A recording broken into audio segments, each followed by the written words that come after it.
Hi, I'm Anquinette Crosby, and welcome to the Lincoln Theater. This is a cultural center that is significant to the African American history in Washington, D.C. This social and artistic hub was built in 1922. It predated and influenced the Harlem Renaissance. This theater served the area's African American community during segregation. It's located on U Street here in D.C., also known as Washington's Black Broadway. There's more to learn about this historic landmark, but first, welcome to ARTICO, Art in Your Community.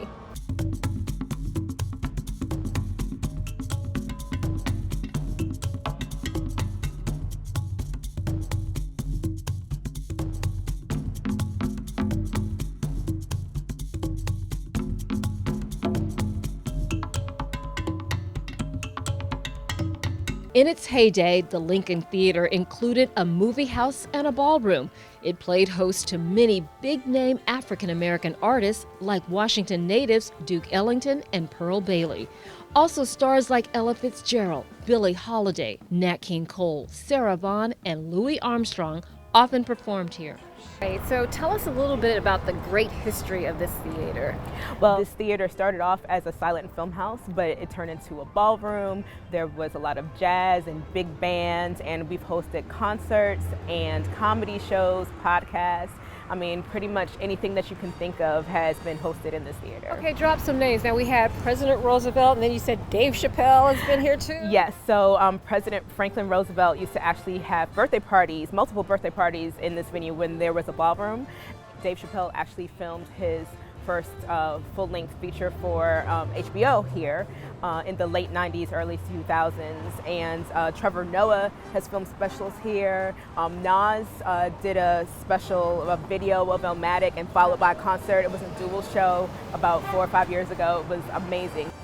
We're coming up on the centennial in 2022. So we're just looking to put together a schedule of events that not only honor the building and its history, but also, you know, commemorate and highlight the many artists who have made this stage this legacy to perform on. Okay, well, here's to another 100 years. Can't wait. Thank you so much. Thank you. Mickalene Thomas's new art installation may be called a moment's pleasure, but you can spend many wonderful hours going through it. It's on view at the Baltimore Museum of Art, the first of the Meyerhoff-Becker Biennial Commissions. The commission was created to support artists underrepresented in public spaces like museums. And by having a piece of work that really engages our audiences right from the beginning, we hope to be sending the signal that we are a welcoming environment and that is open to all. And that's why Mickalene Thomas, as the choice of the inaugural artist, was so extraordinarily important in creating a piece that was extremely immersive.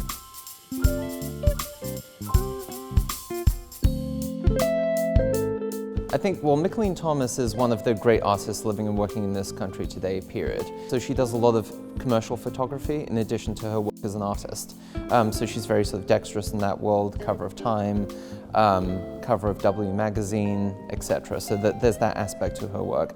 Then she's incredibly well known for rhinestone-encrusted portraits, typically depicting black women, and often in reclining poses and sometimes in frontal portrait poses. That's another attribute what she does. She's a fine art photographer as well, and she is a installation artist. So we're standing in the midst of one of her installations, which has completely transformed our East Lobby. The idea when we made the overture to Mickalene was, when John Russell Pope designed this museum, he said he wanted it to be Baltimore's porch.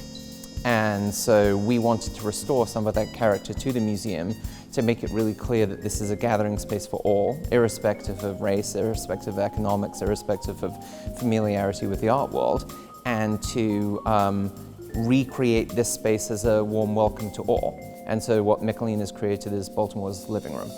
So we're very proud, very happy. So I would say, from my perspective, what excites me most is actually her work on the terrace. So in addition to the totalizing transformation up and down of the lobby, she also built an additional gallery space on the terrace overlooking Wyman Park. And within that space, She has, again, created it in McLean fashion that feels sort of a 70s living room, but it's also home to an exhibition of work by 16 Baltimore-based artists, and I think that that has been the most extraordinary contribution she could make to the creative ecology in this city. A lot of museums have the title of the city that they're in their name. This is a museum that truly is Baltimore's museum. And that's something that I find really, really unique. I love the way that the institution works both for, with, and on behalf of the people of Baltimore. So we're very focused on making the art that is in our galleries relevant to people's lived experience, to flattening hierarchies around information and whose voice counts and whose voice matters, and to really creating an environment where challenging conversations can be had in a safe and supportive environment.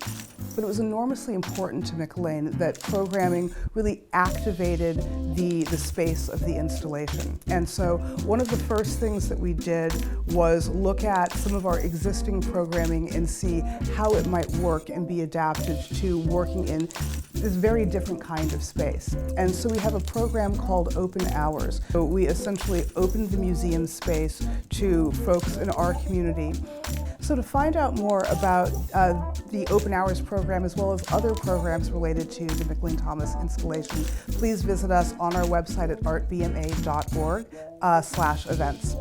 One of the reasons that A Moment's Pleasure is arriving at the BMA at such an important and exciting time is that in 2020 we're launching our 2020 Vision Initiative in commemoration of and reflecting upon the ratification of women's suffrage, but really using that as a jumping off point for a real consideration of works by women and female identifying artists. So as part of that, we have a number of programs coming up that really focus on these ideas. So on April 30th, we have Anna DeVere Smith, and on May 13th, we have Rana Burke, who is the originator of the Me Too hashtag. What's unique about the BMA? Well, we have an absolutely extraordinary collection. That's one thing. I think what we've decided in the last 3 years, and I think what we've demonstrated, is that there is a generation of Black American artists who are the greatest artists living and working today, and made their creativity the leading edge of this museum. All of our vendor decisions are filtered through that priority. DC Whammy winner Eli Lives says he's trying to make the world a smaller place, one song at a time. All right, this tune is very close to my heart. It's called Anywhere We Can Go. It was the name of my tour that I just went on cross country, and it's got all the places that I've lived and visited in my life in it, so you might recognize some names. Bloomington, Indiana, told me, won't you slow down, son? Flagstaff, Arizona, showed me where we all come from. And Silver Spring, Maryland, is where I got this old guitar. Arkansas, Andorra, is where I first fell for her. I grew up just outside of DC in Silver Spring, Maryland. So yeah, I kind of went around the world a few times since then, but just came back to the area a few years ago.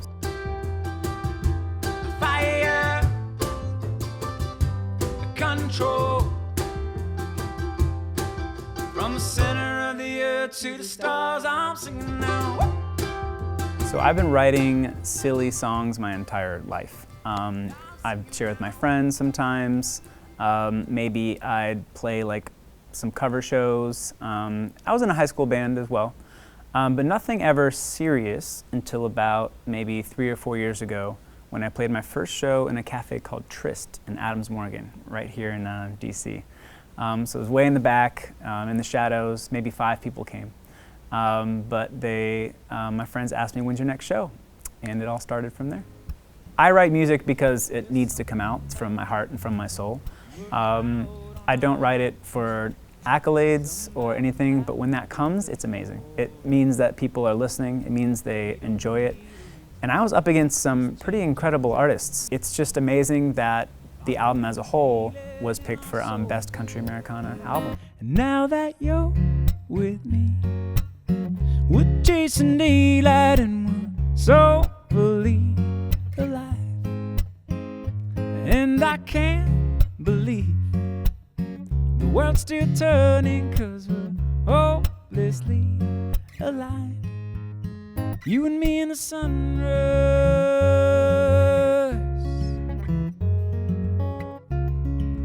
I think the genre that I identify with most is folk music. And the reason why is because folk music is a long tradition of music from the people, by the people, of the people.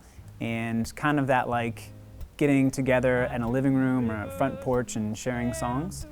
And that each song has a life of its own. So one person's version of a song might be different than another person's, and different words come in and out. So I love the idea of reinterpretation. I reinterpret my own songs in every performance. So I like folk better than anything else.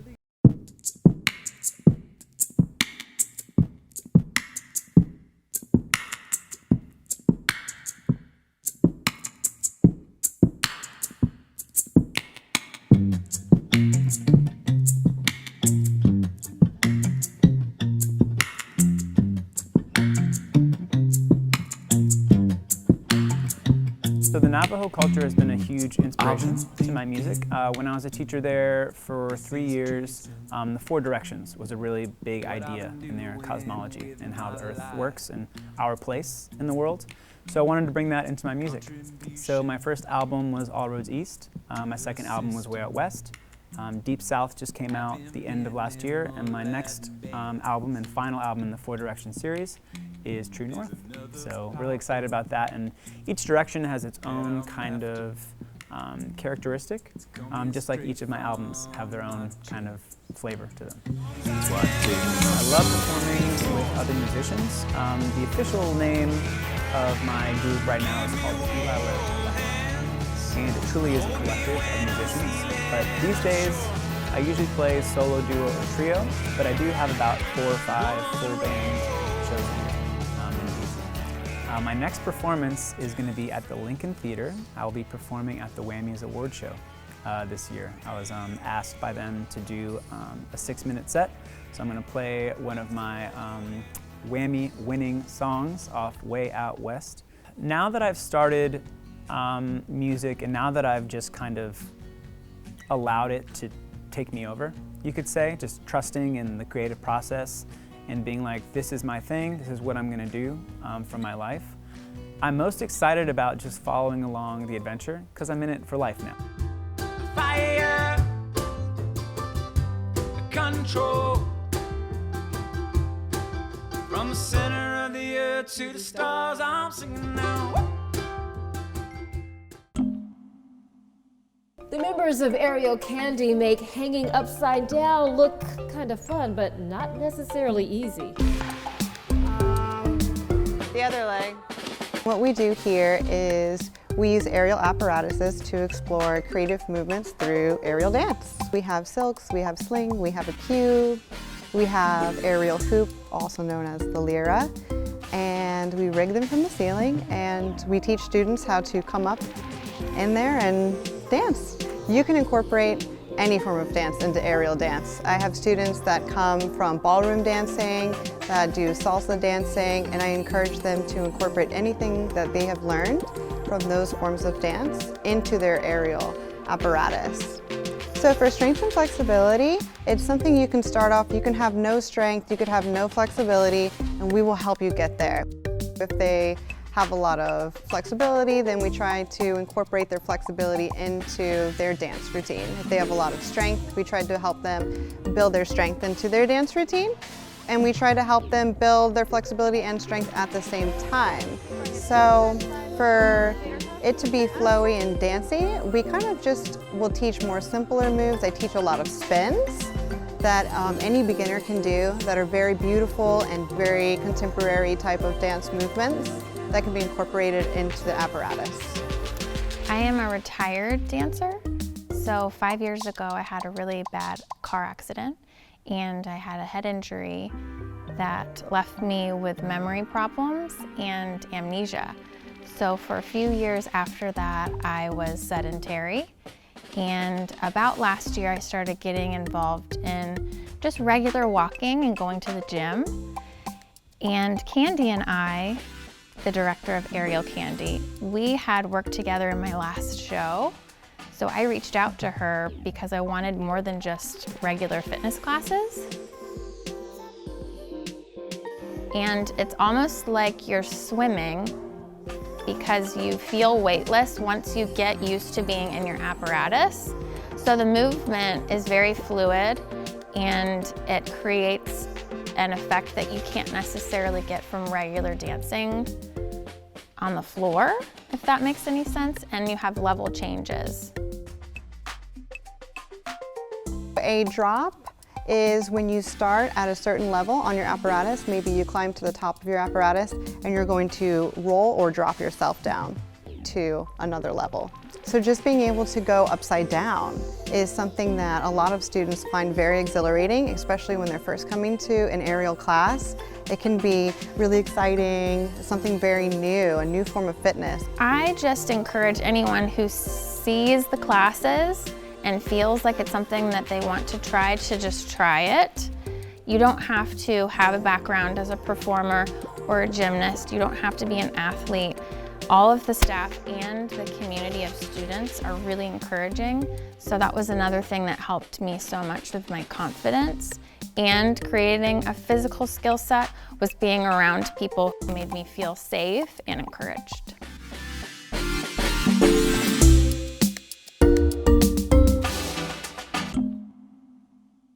For more than 20 years, Canard Copeland has been sharing his passion for working with clay, both as an artist and a teacher. I got started in clay in Guyana, South America. And as a young boy, the area that I grew up with is basically there's clay all around, sand and clay. It's a clay and sand belt. Clay, we mix, different objects out of the clay. We even bathed, mud baths with the clay. So we will take the clay and rub it all over our skin and so on. And it felt very good. When I saw a teacher of mine actually using the clay, and the way it was on the wheel, and the way I saw the clay was coming up on the wheel, that was like magical to me. So when I found out that you can do so much with the clay, it blew my mind. I was around the art school. I worked with a number of the other instructors, go there and I would learn how to do the clay. I learned to do it better. It grew from there. It grew into a small cottage industry, and then it grew to a point where I established a business in Guyana. A lot of the tourist items we were getting was coming from Taiwan and from China.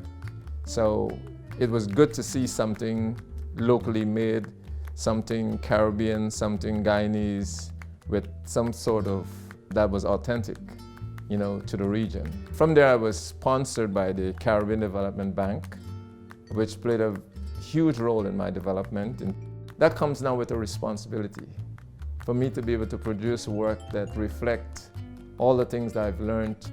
And as I grew and developed as an artist, I began to see that I was more attracted to things that reflect my culture, which is more like African. And that's where I draw a lot of my styles and techniques from. We talk about the stories of the Baku, which is the kind of a spiritual, more African mythology, African folklore.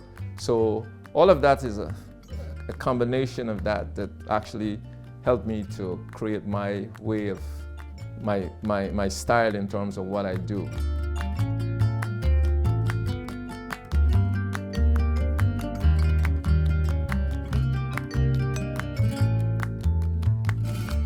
I'm trying to document our life and how we evolve as a people. I put a lot of women in. I've done a lot of work with, showing the black woman in terms of her body type, hairstyle, using her natural hair, because I think that is important for not just the world, but for our people to have a look at themselves again. Because after time, if you live between different people, you began to even forget who you really are. And I want to remind the black woman that she is beautiful. For me, I'm now leading towards more sculptural pieces. There's a piece of Minister Louis Farrakhan, and when you look at that piece, you can actually see it captures not just the image of him, but it actually captures the spirit of him. Pastor Reverend Willie Wilson from Union Temple Baptist Church. The piece that I did for him was portraying him as a warrior, an Ashanti warrior on a horse. For me, I just keep learning more and more. And I would like to continue to learn as long as I'm here, you know, to use different mediums, to use different techniques. This is not just about clay, but this is about life. You can actually create your life in the same way you create a sculpture. You can determine what you want the outcome to be. Now check out this menu. Some straight ahead jazz and some down home blues. Oh, and with a side of tasty soul food. Now where can you find this delicious combo? Well, how about blues and jazz nights at the Westminster Presbyterian Church in Southwest? For more than 20 years, they've been serving up great music that feeds the soul without draining the purse. Our congregation really wanted to expand and really have the conversation about racial ethnic realities. And jazz is something that is a wonderful way to bring people together. Washington, D.C. has a very rich history in jazz here. They had when Jelly Roll Morton played, and back to Duke Ellington, coming up through Shirley Horn and Keita Best. And Keita Best played with Ella Fitzgerald. Then we had Charlie Hampton, and we had just all, you know, great player after great player. You know, Buck Hill was here the very first night when we started in 1999. Buck Hill was one of the truly great jazz players to come out of D.C. And it's been a great run of really great musicians in this town. And they play all over the world. Then you have Howard University, which has put out great players, along with UDC. They got guys who produce Whitney Houston, work with, you know, with Madonna and all that kind of stuff. We felt that it was important to have a venue that was totally restricted to DC based, that includes Maryland, Virginia, and in our context, it stretches as far as Baltimore, because the jazz scene in Baltimore and the jazz scene in DC have always had a really close connection. I think it lasted because we have a community. It's not based on individuals. Community, these people know the music, and once you hear it, you say, wow, you start respecting what people can do.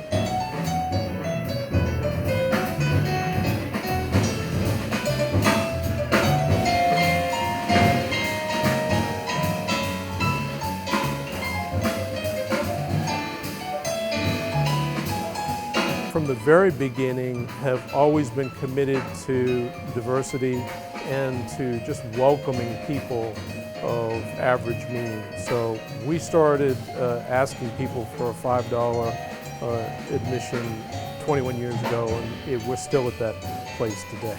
That's been a great thing for us. And right, we've done a fish fry from day one.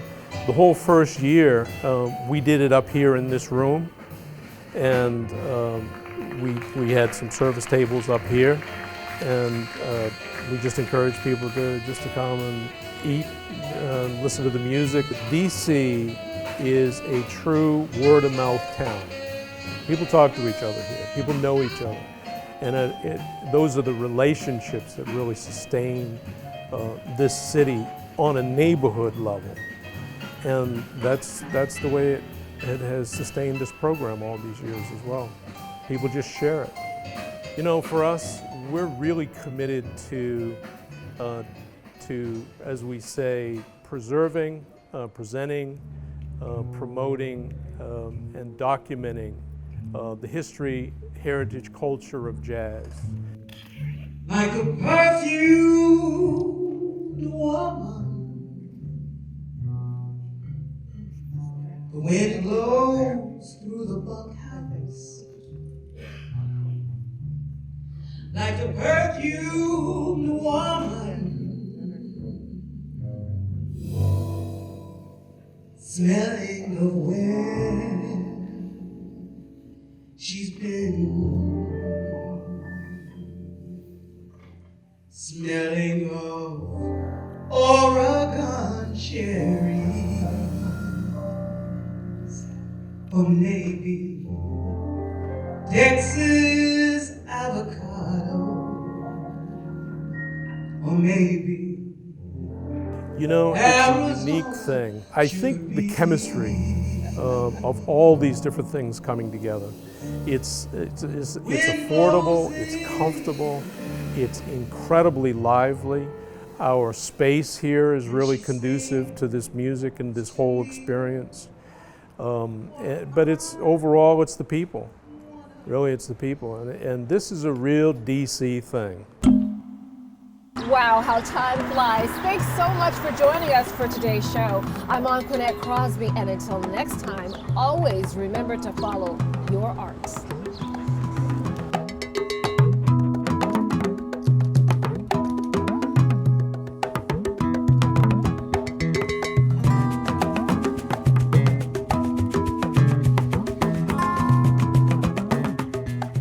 This program was produced by WHUT, Howard University Television, and made possible by contributions from viewers like you. Thank you.